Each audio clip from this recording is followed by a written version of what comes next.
All right, hey guys, here we are, hole 3. Now, one of the things I mentioned here last time was about the big topper. If you have something that's like a Thor 6 or Thor 7, might be more beneficial to go Thor, to be honest, just because of the extra accuracy. So even at a Thor 6, for example, let's just say, I forget exactly what the number is, but I think it's 85, 90 topspin. It's going to be very close to 100. You're going to give up a couple yards, but the whole accuracy portion of that is going to make it much more reliable shot. Much better to go, 65 accuracy and 90 or 85 topspin, as opposed to going 30. So, but that's one of the options that you can also do as kind of an either or. So it looks like I didn't even bring it. I thought I might have. I think I must have made a mistake when putting my bag. But as I mentioned, since I'll be able to go so much less power, I'll need to barely power this up. So with that in mind, that's why I want to kind of do it this way. And with a big topper, we're gonna need to power this up far more. We'll almost need to go full here. You can see with what I'm doing, I'm only going about half power here, which is just going to make it much more reliable. If I catch the great ball, as you can see I did, it's still going to be okay. With the big topper, it's going to be a little bit more suspect because you'll have to go more power, which creates more possible error. But you can see that we can get out farther than that Apocalypse.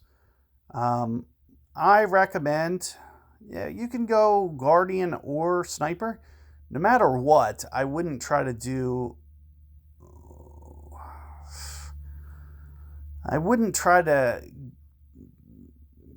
really what my opponent's doing here. You can see that he's kind of... It looks like he's trying to get it real tight behind the hole. I think it's much better to use the backstop here. So this isn't the ideal shot selection here, and you'll kind of see why. It really isn't going to come back as much as you need it to.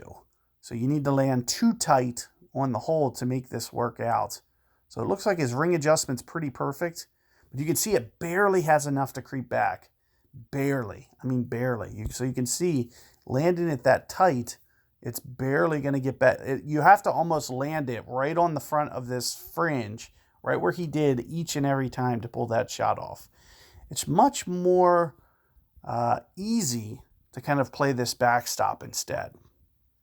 So now the hardest thing about this shot would be kind of playing getting a target.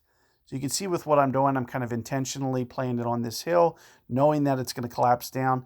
And the wind effect is also going to push it much more to the right. So you can see I'm kind of keeping this long to the left intentionally. And you can see where I am kind of towards mid-club a little bit. So even with that in mind, I'm going to go pretty close to max. I'm going to go about 8 rings here for an 8.1. Because of the wind effect, it's going to be, now I caught a great ball, which I didn't want to do. So I think that'll probably block it out to the left for sure. Yeah, for sure. So maybe, but you can see that, playing that hill, if you can master that wind effect and, how many rings you're going to need to play for mid-club, it is going to be a little bit closer to the max number. So keep that in mind. But if you can get that, ring adjustment down, you're going to be able to roll that down off that hill into the hole. I've done it.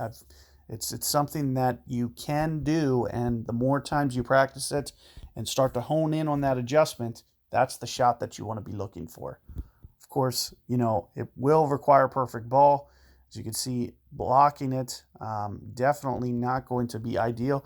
So once you hone in on that adjustment, that's, going to be something that's going to be relatively reliable that you can, kind of count on. So keep all that in mind. Good luck.